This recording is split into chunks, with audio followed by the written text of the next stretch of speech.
berbaktilah kalian kepada kedua orang tua kalian, berbuat baiklah kalian kepada kedua orang tua kalian.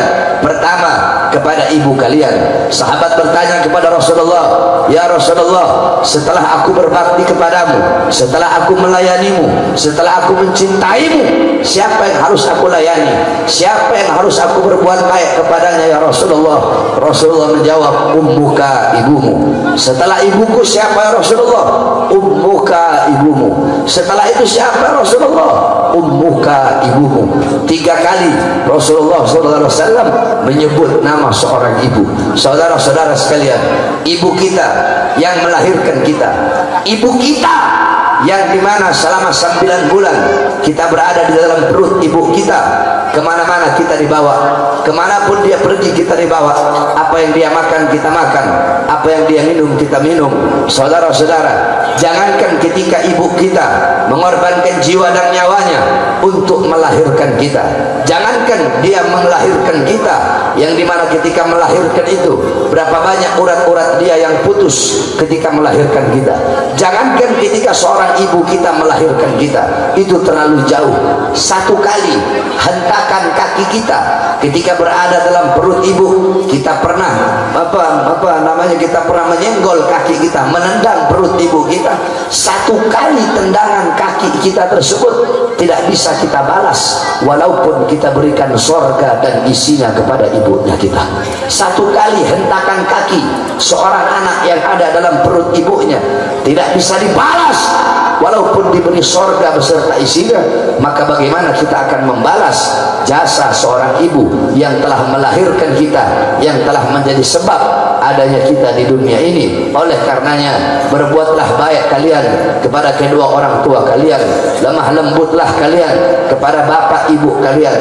Kewajiban kita sebagai anak untuk berbakti kepada kedua orang tua, untuk selalu taat kepada perintah kedua orang tua selama perintah tersebut bukanlah perintah bermaksiat kepada Allah. Sebab la ta'ata lil makhluk fi maksiatil khaliq. Tidak ada ketaatan kepada makhluk di dalam bermaksiat kepada Allah Subhanahu wa taala. Saudara-saudara sekalian, apalagi kalian para pemuda-pemuda yang masih punya ibu, beruntung kalian. Kenapa? Selama ibu kalian masih ada, maka selama itu malaikat mendoakan kalian, selama itu malaikat hormat kepada kalian, selama itu malaikat melayani kalian, selama itu malaikat khidmat berbakti kepada kalian. Tetapi apabila ibu kalian telah tiada, apabila ibu kalian telah meninggal dunia, apa kata malaikat? Maaf, dulu aku melayanimu, dulu aku hormat kepadamu, dulu aku memuliakanmu. Sekarang ibumu telah tiada, maka aku tidak lagi hormat kepadamu, aku tidak lagi akan melayanimu, dan aku tidak akan lagi khidmat kepadamu. Oleh karenanya, mumpung masih punya ibu, taat kamu kepada ibu. Jangan pernah engkau melawan perintah ibumu, apalagi mengatakan mengatakan kepada orang tua saja tidak boleh, apalagi engkau membantah. Berapa banyak anak-anak sekarang ngomong kotor kepada orang tuanya, melawan orang tuanya, melotot di hadapan orang tuanya, membantah perintah orang tuanya, mengeraskan suara kepada orang tuanya. Jangan harap kehidupan kamu bakal senang, jangan harap kehidupan kamu bahagia di dunia dan di akhirat. Saudara-saudara sekalian yang dimuliakan oleh Allah Subhanahu wa taala, Rasulullah SAW adalah seorang makhluk yang paling mulia, yang memberi syafaat kelak di yaumil qiyamah. Sayyidina Ali pernah ditanya, ya Imam, apa ayat yang paling bisa diharapkan dari semua ayat Quran? Apa ayat yang paling bisa diharapkan?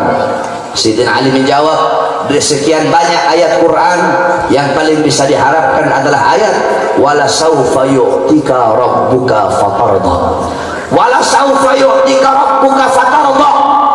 Allah tidak akan pernah berhenti memberikan kepada Muhammad, Allah tidak akan tidak akan pernah berhenti memberikan kepada Rasulullah apapun yang Nabi mau, sampai Nabi Muhammad ridho, sampai Nabi Muhammad sampai Nabi Muhammad puas, apapun akan diberikan oleh Allah Subhanahu wa taala. Nabi mau minta apapun akan Allah kasih, sampai Nabi Muhammad puas, sampai Nabi Muhammad ridho. Nah, apa kata Sayyidina Ali? Nabi Muhammad tidak akan ridho, Nabi Muhammad tidak akan puas sebelum seluruh umatnya masuk ke dalam surganya Allah Subhanahu wa ta'ala. Nabi Muhammad tidak akan ridho, tidak akan puas sebelum apa? Sebelum seluruh umatnya selamat pada hari itu. Nah, saudara-saudara sekalian yang dimuliakan oleh Allah Subhanahu wa ta'ala, kita umat Nabi Muhammad adalah umat yang pasti akan masuk ke dalam surga. Walaupun ada yang masuk ke neraka beberapa ribu tahun, nanti tetap akhir-akhirnya pun pasti akan masuk surga. Tetapi tahukah kalian siapa umat Nabi yang terakhir kali masuk surga, yang telah direndam dalam neraka terus terakhir masuk ke dalam surga? Saya ceritakan kepada kamu, Nabi Muhammad kan beliau pernah bilang sebelum wafat, minta jaminan kepada Allah. Apa kata Allah? Innal jannah muharramatun alal umam qabla an tadkhuluha ummatuh.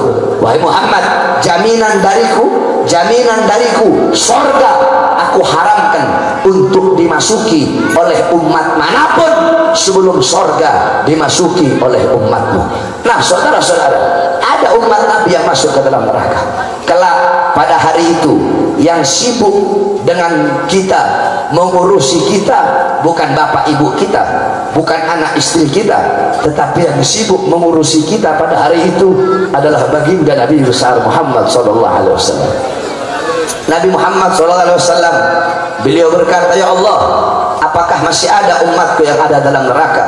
Masih ada wahai Muhammad. Pergi Rasulullah SAW pergi ke neraka.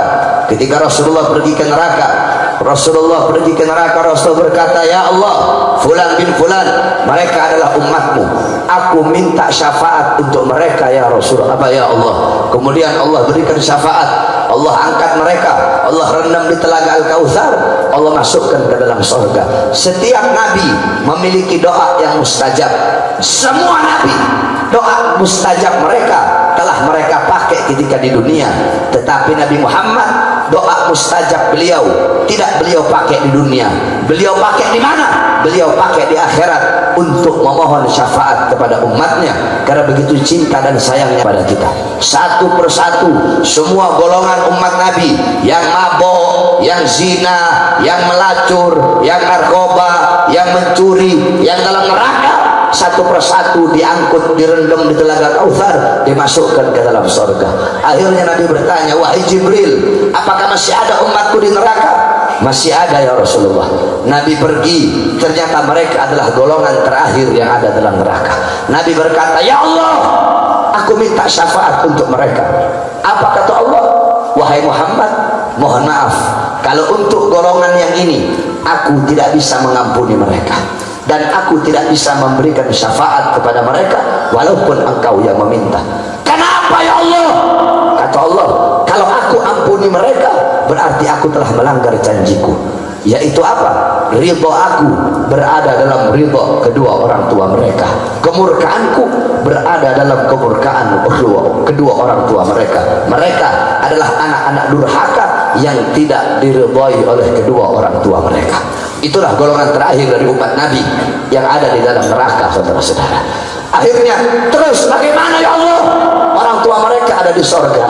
Nabi Muhammad pergi lagi ke sorga. Nabi bilang, siapa orang tuanya fulan bin fulan, fulan bin fulan, fulan bin fulan, fulan bin fulan? Aku tidak bisa memberikan syafaat kalau kalian sebagai orang tua belum ridho kepada mereka. Akhirnya orang tuanya berkata, kami ridho ya Rasulullah, kami ridho ya Rasulullah, kami ridho ya Rasulullah, kami ridho ya Rasulullah. Mereka semua orang tuanya ridho. Nabi pergi lagi ke neraka, memohon ampun lagi, sehingga mereka kemudian diangkat oleh Allah, dimasukkan direndam di telaga Kautsar, kemudian dimasukkan ke dalam surga. Mereka lah golongan terakhir daripada umat Nabi yang habis dari neraka dimasukkan ke dalam surga. Siapa? Mereka anak-anak yang kurang ajar dan durhaka kepada kedua orang tua.